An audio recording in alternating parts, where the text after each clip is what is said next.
நீங்கள் கேட்கவிருப்பது பயணம். எழுதியவர் சிவசங்கரி. ஒலி வடிவில் வழங்குபவர் தாரிணி. அம்மா இன்னும் பதில் சொல்லவில்லை.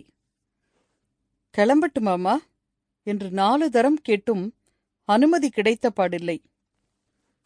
கட்டி வைத்திருந்த சாமான்களை புரட்டி புரட்டி பார்த்து, எல்லாம் எடுத்து வச்சாச்சா என்று கேட்டுக்கொண்டே இருந்தாள். டூத் பிரஷ் முதல் துண்டு வரை லிஸ்ட் போட்டு எடுத்து வைத்ததை கிட்டத்திலிருந்து பார்த்த பிறகும், இது இருக்கா, அதை எடுத்து வச்சுண்டியோ என்று கேள்விகளாகவே வெளியிட்டுக் கொண்டிருந்தாளே தவிர, சரி போய்விட்டு வா என்று வழி அனுப்ப இன்னும் அம்மா தயாராகவில்லை. நான் என்ன சின்ன பெண்ணா? இல்லை, இன்றுதான் முதல் முறையாக வெளியூர் போகிறேனா? அல்லது அம்மாதான் இப்படி இருப்பு கொள்ளாமல் தவிக்கிற ரகமா? எதுவும் இல்லை.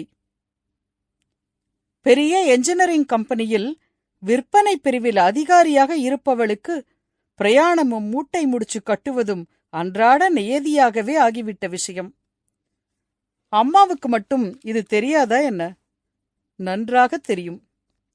மெட்ராஸுக்கு டிரான்ஸ்பர் ஆகி வந்துவிட்ட 2 மாசத்தில் ஒரே ஒரு முறை பெங்களூர் சென்று வந்ததை தவிர வேறு எங்கும் பயணிக்காவிட்டாலும் ஹைதராபாத்தில் இருந்த வருஷங்களில் பழகி படிந்தே போய்விட்ட இந்த வாழ்க்கையை வெகு சுலபமாக சிரமமின்றி ஏற்றுக்கொண்டு விட்டவள்தானே அம்மாவும். என்னம்மா, நான் வரட்டுமா?